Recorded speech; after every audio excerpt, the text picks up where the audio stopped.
Jesus Christ commits so many sins, so many crimes in the Bible. I will mention it. So many. You wouldn't believe what he did. Because the first miracle that Jesus Christ performed in the Bible, he turned water into wine and people drink and they get booze. That is why wine is common in Christendom. They use wine, Our Father, and baptism. He turned water into wine. Where? In the book of John chapter 2 verse 3. When someone quotes a passage from the Bible and uses it to criticize Christianity, please remember these important points. They're using deception to make you believe in their conspiracy agenda. They're putting 3D glasses on your face and making you look at an illusion, and you're believing in the illusion. Wake up, Christians, and read the Bible for what it actually says. Here, the agenda of conspiracy is that Jesus manufactured an intoxicating alcoholic beverage, and Jesus encouraged drunkenness. But let's go investigate the truth and see what this passage of scripture actually says.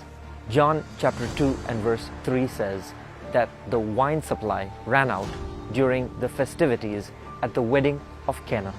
John chapter 2 and verse 6 says that nearby stood 6 stone water jars, the kind used by the Jews for ceremonial washing, not the kind used to make wine.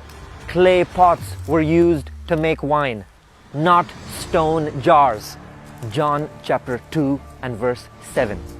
Jesus told the servants, "Fill the jars with water." And they obeyed him and filled them to the brim with water. John chapter 2 and verse 8. Jesus told the servants, "Now draw some of the water out of the stone jar and take it to the master of the banquet." And they obeyed him.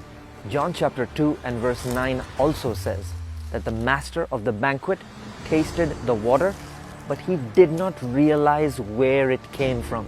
Furthermore, John chapter 2 and verse 9 says that the servants who drew the water out of the stone jar, they knew that what the master of the banquet had tasted was water.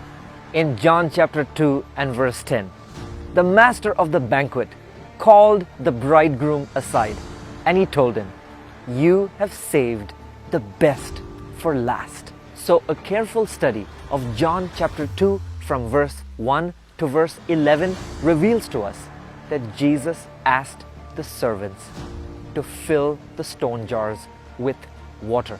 And he asked the servants to serve this water to the master of the banquets. And this water that the master of the banquets drank tasted better than anything else that he had ever drunk before. The master of the banquets did not know that he was drinking water that Jesus had served for him, because the water that Jesus had served for him tasted better than any wine he had ever had.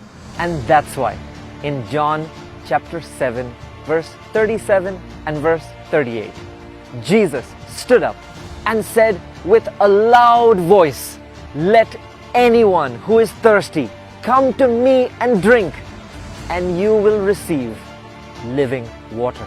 The master of the banquet thought that he was drinking the best wine ever, but he was actually drinking living water served by Jesus.